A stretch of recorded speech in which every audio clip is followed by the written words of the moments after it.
पानी की कमी से त्रस्त एक छोटे से गांव में एक लड़की रहती थी जिसका नाम रेखा था। उसका परिवार कई पीढ़ियों से खेतीबाड़ी करता आ रहा था, लेकिन इस बार हालात बहुत खराब थे। खेतों में फसलें सूख रही थीं और हर तरफ अफरा तफरी का माहौल था। रेखा के पिता रामू बाबा हमेशा से ही अपनी मेहनत और संघर्ष के लिए मशहूर थे, लेकिन इस बार वे भी निराश थे। रेखा की मां ललिता घर के कामकाजी में व्यस्त रहती और रेखा खुद खेतों में अपने पिता का हाथ बटाती।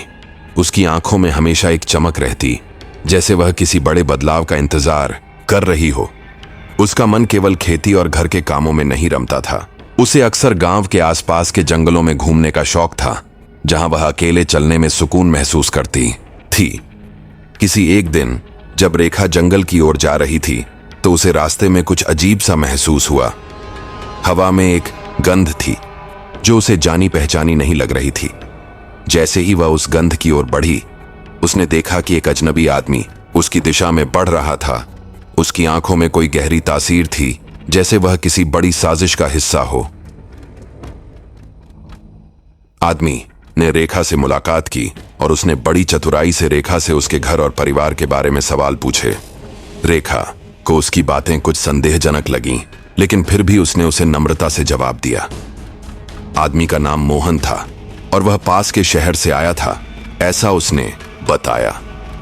उसने रेखा को यह भी बताया कि वह गांव में एक नया बिजनेस शुरू करने का सोच रहा था और इस इलाके के किसानों से कुछ मदद लेनी चाहता था। कुछ दिनों बाद मोहन गांव में धीरे धीरे अपनी पकड़ बनाने लगा।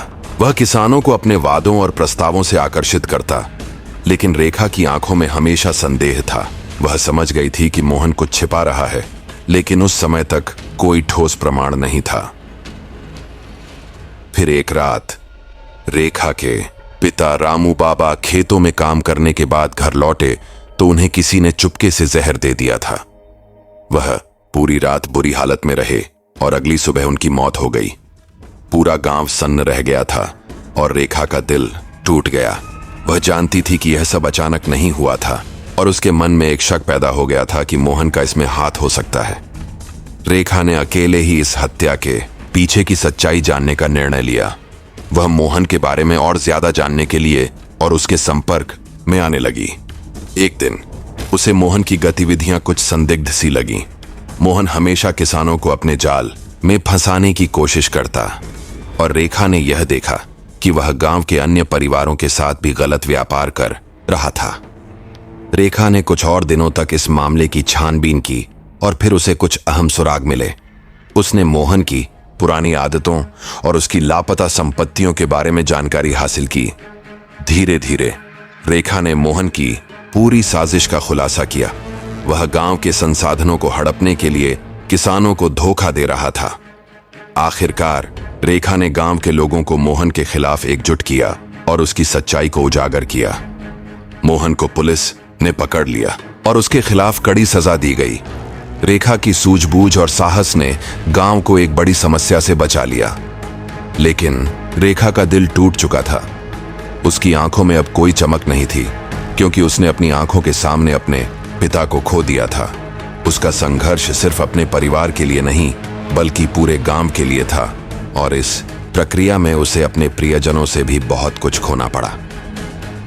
रेखा ने ठान लिया था कि वह कभी भी पीछे नहीं हटेगी। उसकी आवाज अब उस गांव के हर किसान की आवाज बन चुकी थी और उसका संघर्ष कहीं न कहीं गांव की उस दीनहीन तस्वीर को बदलने में सफल रहा। यद्यपि रेखा की जिंदगी में बहुत कुछ बदल चुका था, लेकिन उसकी उम्मीद और संघर्ष की कहानी आज भी उस गांव में सुनाई जाती है। उसकी तरह और भी कई लड़कियां अब अपने अधिकारों के लिए खड़ी हो रही हैं और रेखा का नाम हर उस लड़की के दिल में एक प्रेरणा बन चुका है जो अपनी परिस्थितियों से बाहर निकलकर अपने सपनों को पूरा करना चाहती है। रेखा की जिंदगी में अब एक नई सुबह आई थी। गांव में मोहन की साजिश के बाद गांव वालों की सोच और व्यवहार में भी बदलाव आने लगा था। रेखा ने सिर्फ अपनी जमीन और परिवार की सुरक्षा नहीं की, बल्कि उसने पूरे गांव को एक नई राह दिखाई थी। लेकिन यह बदलाव इतनी आसानी से नहीं आया था। मोहन की सच्चाई उजागर होने के बाद उसे जेल भेज दिया गया था, लेकिन उसका नेटवर्क अब भी कहीं न कहीं काम कर रहा था। इस पूरे घटनाक्रम ने रेखा के जीवन को एक नई दिशा दे दी थी, लेकिन अब उसे और भी कठिनाइयों का सामना करना था। रेखा ने तय किया कि वह अब अकेले नहीं चलेगी। उसने गांव के युवाओं को एकजुट करना शुरू किया, खासकर लड़कियों को, ताकि वे भी अपनी आवाज उठा सकें और अपनी हक के लिए खड़ी हो सकें। धीरे धीरे रेखा की बहन सरिता भी इस पहल में उसके साथ जुड़ गई। सरिता, जो पहले अपने परिवार की परंपराओं और सीमाओं में बंधी रहती थी, अब एक नई सोच के साथ रेखा के साथ मिलकर काम करने लगी थी। गांव में और भी समस्याएं थीं। गांव के बाहर की ताकतें और तस्करी करने वाले लोग, इनका काम किसानों की मेहनत और खून पसीने की कमाई को छीनना था।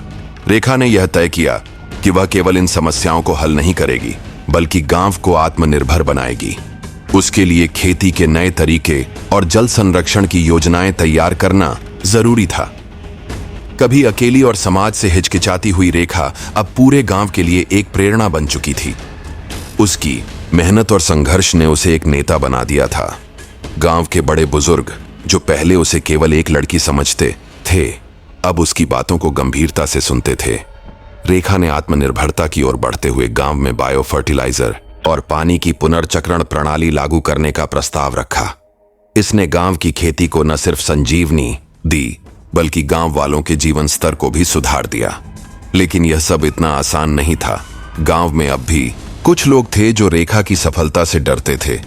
उन्होंने उसे रोकने की पूरी कोशिश की। एक दिन जब रेखा खेतों में काम कर रही थी, उसके पास कुछ लोग आए और उसे धमकाया। वे चाहते थे कि रेखा अपनी योजनाओं को छोड़ दे, क्योंकि उनका मानना था कि इससे उनका कब्जा और उनके व्यापार पर असर पड़ेगा। लेकिन रेखा अब डरने वाली नहीं थी। उसने उन लोगों को जवाब दिया, अगर आप लोग डर के कारण मेरे काम में रुकावट डालने की कोशिश करेंगे तो समझ लीजिए आप खुद अपने अस्तित्व को मिटा देंगे। हम सभी को एक साथ खड़ा होना होगा, नहीं तो हमारा गांव हमेशा के लिए खत्म हो जाएगा। रेखा का यह साहस गांव वालों को बहुत प्रेरित करता।